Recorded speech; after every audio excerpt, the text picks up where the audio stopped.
Drew.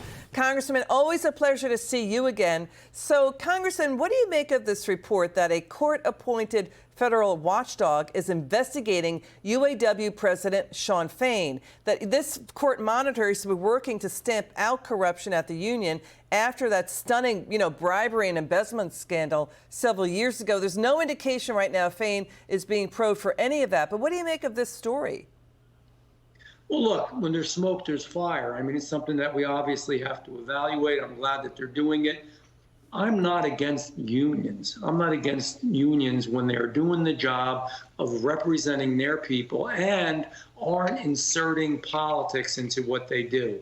Unions are no place for a left-wing liberal agenda, for woke agenda. They are a place to make sure that people get an honest wage for honest work and a good American job. And that I believe in. So the concern here is the UAW has had a history, we know what happened in the past year, of having problems, having issues, having corruption. That needs to be rooted out because it's not fair to the everyday hard-working people who are paying their union dues. So I'm glad they're doing it.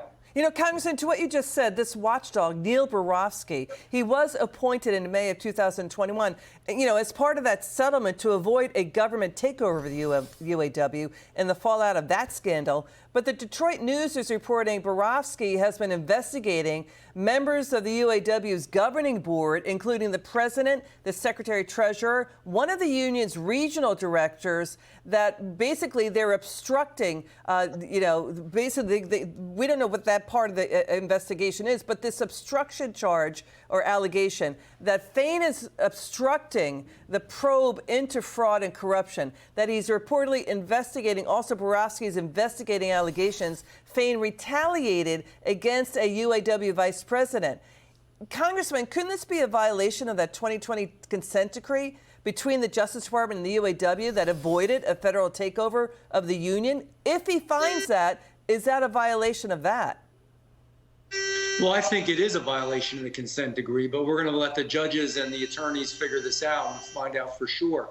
But what's a real concern here is that the secretary-treasurer and the president obviously are going to war with each other and are not on the same page, and there's real issues. And she has made some serious accusations against Shawn Fain. So again, this union has a problem.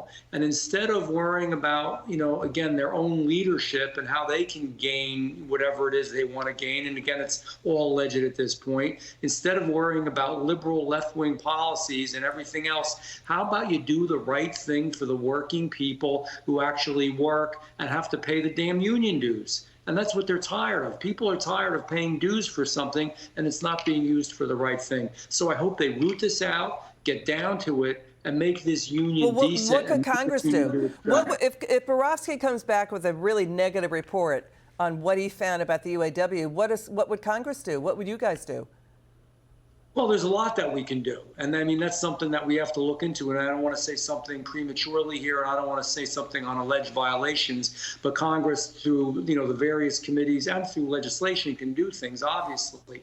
But we need to make sure first that it's true, need to make sure that it happens. And you know what? This is something that shouldn't need a darn law. This is something that should just on its own. The membership should be able, working with leadership, to straighten this out. The problem is they've got rotten leadership, it seems, allegedly at this time. I think we're going to hear and see a lot in the future. All right. Congressman Van Drew, thanks for joining us tonight. We appreciate you very much. We hope to have you back on.